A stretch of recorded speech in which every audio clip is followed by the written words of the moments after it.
YS Jagan TV news కి స్వాగతం। ఈ రోజు వార్తా విశేషాలు। వైఎస్ఆర్సీపీ పార్టీ మాజీ రాష్ట్ర దేవాదాయ శాఖ ప్రభుత్వ సలహాదారులు జ్వాలాపురం శ్రీకాంత్ మాట్లాడుతూ కూటమి ప్రభుత్వ మేనిఫెస్టోలో దేవాలయాలకు సంబంధించిన బ్రాహ్మణులకు సంబంధించిన రకరకాల హిందూ దేవాలయ పత్రాల ఆస్తులపై హిందూ ఎండోమెంట్ బోర్డు ఏర్పాటు చేస్తామన్నారు। ఇంతవరకు చేయలేదు। ప్రైవేట్ దేవాలయాల్లో పనిచేసే అర్చకులకు మినిమం వేతనం అన్నారు। అది లేదు। తిరుపతి ఒంటిమిట్ట పుణ్యక్షేత్రాల్లో 1000 కాళ్ల మంటపాలు అన్నారు। వీరి ప్రభుత్వంలో ఉన్నది కొట్టివేశారు। అదేవిధంగా దేవాలయాలకు పూర్తి రక్షణ, పురోహితులకు, వంట బ్రాహ్మణులకు కులవృత్తిగా కొన్ని బ్రాహ్మణ సంఘాలు తీసుకొస్తామన్నారు। 2 సంవత్సరాలు కావస్తుంది, తీసుకురాలేదు। తిరుపతిలో అన్ని దేవాలయాల్లో పాటు ఒక బ్రాహ్మణ ట్రస్ట్ బోర్డుగా నియమిస్తామన్నారు। తెచ్చుకున్నాం కదా అని చెప్పి బాధపడే పరిస్థితి వచ్చింది। వారి ఎన్నికల మేనిఫెస్టోలో చూడండి, దేవాలయాలకు సంబంధించి, బ్రాహ్మణులకు సంబంధించి రకరకాలుగా హిందూ దేవాలయ సత్రాలు ఆస్తులపై హిందూ ఎండోమెంట్ బోర్డు ఏర్పాటు చేస్తామన్నారు। ఇంతవరకు లేదు। ప్రైవేటు దేవాలయాల్లో పనిచేసే అర్చకులకు మినిమం వేతనం అన్నారు। అది లేదు। వార్షిక ఆదాయం 50,000 పైన ఉన్న వారికి 15,000 జీతాలు, 50,000 పంపన్నారు అర్చకులకు, పురోహితులకు। అది లేదు। వైదిక ఆగమ శాస్త్రంలో ఆయా ఆలయాలకు స్వయం ప్రపత్తి అన్నారు। లేదు। తిరుపతి ఒంటిమిట్ట పుణ్యక్షేత్రాలలో 1000 కాళ్ల మంటపాలు అన్నారు। వీళ్ళు ప్రభుత్వంలో ఉన్నది కొట్టేశారు। తిరుమలలో చూసాం ఆ 1000 కాళ్ల మంటపాన్ని। ఇప్పుడు మంటపాలు కట్టిస్తాం, మరి తిరుమలలోనే కాదు, ఒంటిమిట్టలో కూడా ఇటువంటి అసత్యమైన మాటలు మాట్లాడి మా బ్రాహ్మణులను తడిగుడ్డతో గొంతు కోశారన్నది వాస్తవం।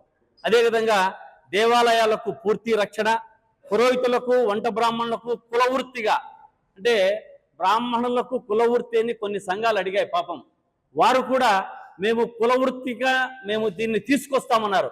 ఇప్పటికి 2 ఏళ్ళైంది, శూన్యం। తిరుపతిలో అన్ని దేవాలయాలతో పాటు పూజారితో పాటు ఒక బ్రాహ్మణుని ట్రస్ట్ బోర్డుగా నియమిస్తామన్నారు। అది లేదు। వేద విద్యను అభ్యసించిన నిరుద్యోగ యువతకు యువగళం పేరిత 3,000 అన్నారు। ఇటువంటి కార్యక్రమాలంతా మా బ్రాహ్మణులకు అబద్ధాలు చెప్పి 24 నుంచి 23 వరకు కూడా 24 వరకు వైఎస్ఆర్ కాంగ్రెస్ పార్టీలో బాగా వారికి ఏమి కావాలో అన్ని పథకాలు జగన్మోహన్ రెడ్డి గారు ఇచ్చారు। తద్వారా బ్రాహ్మణులంతా కూడా సంతోషంగా ఉన్నారు। మరొకసారి చెప్తున్నా, మా బ్రాహ్మణులంతా కూడా అమాయక బ్రాహ్మణులంతా వీరు ఆవిచ్చే పాలును వదులుకొని తన్నే దున్నపోతును తెచ్చుకున్నాము అని బాధపడే పరిస్థితి వచ్చింది। ఎందుకంటే బడ్జెట్లో చూస్తున్నాం మనం, పోయిన సంవత్సరం కానీ ఈ సంవత్సరం కానీ, పోయిన సంవత్సరము ఈ సంవత్సరం బడ్జెట్లో, పోయిన సంవత్సరం ఏదో 21 కోట్లు సబ్సిడీ కింద ఇస్తామన్నారు। సరే, ఓకే। ఈ బడ్జెట్లో, మొన్నటి బడ్జెట్లో మా బ్రాహ్మణ కార్పొరేషన్ చైర్మన్ అయినటువంటి బుచ్చి రాంప్రసాద్ గారు అన్ని జిల్లాలకు పంపించి మనకు తెలుగుదేశం ప్రభుత్వంలో ఎవరు ఎన్ని చేయలేనంత చారిత్రాత్మకంగా చేశాము, ప్రెస్ మీట్లు పెట్టండి, ప్రెస్కి ఇవ్వండి అని డైరెక్టర్లకు అందరికీ చెప్తున్నారు। నేను మీ మీడియా ద్వారా అడుగుతున్నా, బుచ్చి రాంప్రసాద్, నువ్వు మాట్లాడాలంటే నీకు సిగ్గుండాలి, నువ్వు కనీసము బ్రాహ్మణ పుట్టావా అని అడుగుతున్నా। ఉన్నది ఉన్నట్టుగా మాట్లాడండి। వారు ఏదన్నా ఇచ్చింటే వారికి అభినందనలు తెలపండి, మేము కాదనము। కానీ గత ప్రభుత్వం కంటే బాగా చేశాం, ఇప్పుడు మన చంద్రబాబు నాయుడు గారు ఎక్కువ చేస్తున్నారు అనడంలో చాలా హాస్యాస్పదంగా ఉంది। అదేవిధంగా నిన్నటి దాంట్లో డీబీటీ స్కీమ్ కింద 330 కోట్లు ఇచ్చారని అంకెలతో ప్రకటిస్తున్నారు తప్ప ఈ ప్రభుత్వంలో ఏమీ చేయలేదు అన్నది గుర్తుపెట్టుకోవాలి। ఇంకొక విషయానికి వస్తే, బ్రాహ్మణ కార్పొరేషన్లో కోఆపరేటివ్ క్రెడిట్ సొసైటీ అన్నది ఒకటి ఉంది। ఆ కోఆపరేటివ్ క్రెడిట్ సొసైటీలో వైఎస్ఆర్ కాంగ్రెస్ పార్టీలో బాగా చైర్మన్ ఉండి, దానికి అన్ని బ్యాంకులు దాదాపు రాష్ట్రంలో అంతా కూడా బ్యాంకులంతా కూడా ఏర్పాటు చేశాం, అభివృద్ధి చేశాం। తద్వారా అక్కడ స్కీమ్స్ అంతా కూడా బ్రాహ్మణులకు దొరుకుతున్నాయి, లోన్లు దొరుకుతున్నాయి।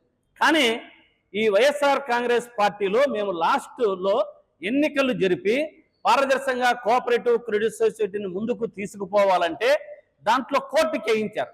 ఒక గండూరు మహేష్ అనేటువంటి ఒకతను టీడీపీతో, గాయత్రి అనేటువంటి ఆమెతో కోర్టులో వేయించి ఎన్నికలు కూడా నిలబెట్టారు, అభివృద్ధికి అడ్డుపడ్డారు। సిగ్గుందా బుచ్చి రాంప్రసాద్ నీకు అని అడుగుతున్నా। 2 ఏళ్ళైంది, గుడ్డి గుర్రానికి పనులు దొంపుతున్నావా? కోఆపరేటివ్ క్రెడిట్ సొసైటీని బయటికి తీయాలి కదా, ఆ బ్రాహ్మణుల అభివృద్ధికి తోడ్పడాలి కదా। నిన్ను చైర్మన్ వేసి కూడా దాదాపు సంవత్సరం రోజులైంది, ఏమీ చేయలేకపోతున్నావు, ప్రభుత్వంతో ఏమీ తేలేకపోతున్నావు।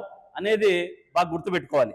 ఈ కోఆపరేటివ్ క్రెడిట్స్ ద్వారా అయితేనేమి, బ్రాహ్మణ కార్పొరేషన్ ద్వారా అయితేనేమి మనకు బ్రాహ్మణ కార్పొరేషన్కు ఒరిగింది ఏమి లేదు. 2024 ఏర్పడిన తర్వాత బడ్జెట్ ప్రవేశపెట్టింది. అయితే కార్పొరేషన్ పనితీరులో గణనీయమైన మార్పు చేస్తారని